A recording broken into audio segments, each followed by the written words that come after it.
Hello bachcho, let's see this question. This question says the solubility of CaF2 and whose Ksp value is 5.3 into 10 is raised to power minus 9 in 0.1 m solution of NaF would be assume no reaction of cation anion.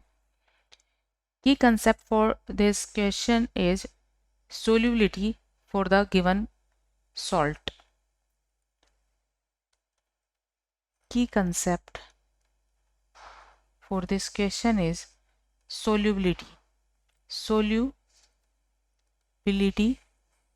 of CaF2 in NaF solution. मतलब ऐसा solution है जिसमें NaF भी है और CaF2 भी है, दोनों है, तो यहाँ पर F का कॉमन आयन इफेक्ट होगा, कॉमन आयन है इन दोनों के बिटवीन। CaF2 सॉल्यूशन में इस तरह से डिसोसिएट होगा, ये बनाएगा एक Ca2 प्लस आयन और 2 F माइनस आयंस। सो इसके लिए Ksp वैल्यू होती है Ca2 plus concentration raise to power 1 and product of F minus concentration raise to power 2। इनके लिए अगर सोलिबिलिटी के टर्म में हम कंसंट्रेशन लिखें तो ये Ca2 प्लस के लिए कंसंट्रेशन होगी S, क्योंकि ये कोई कॉमन आयन नहीं है, बट F यहाँ एक कॉमन आयन है बिटवीन टू सॉल्ट्स, तो इसके लिए सोलिबिलिटी को हम लिख सकते हैं 2S plus 0.1 and these are raise to power with their stoichiometric coefficient. तो Ca2 प्लस का स्टोइकियोमेट्रिक कोएफिशिएंट यहाँ 1 है और 2S प्लस 0.1 का स्टोइकियोमेट्रिक कोएफिशिएंट है 2।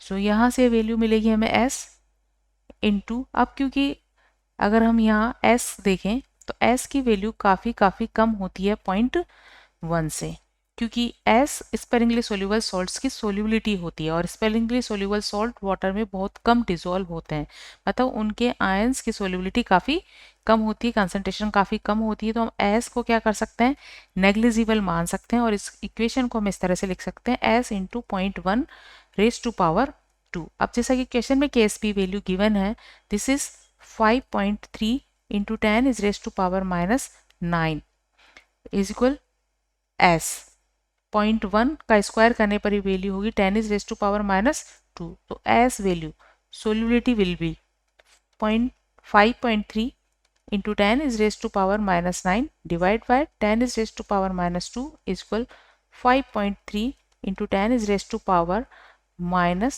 7 molarity. So solubility of CF2 solution is 5.3 into 10 is raised to power minus 7 molarity. So answer of this question is C, 5.3 into 10 is raised to power minus 7 m. Hope you understood it well. Best of luck.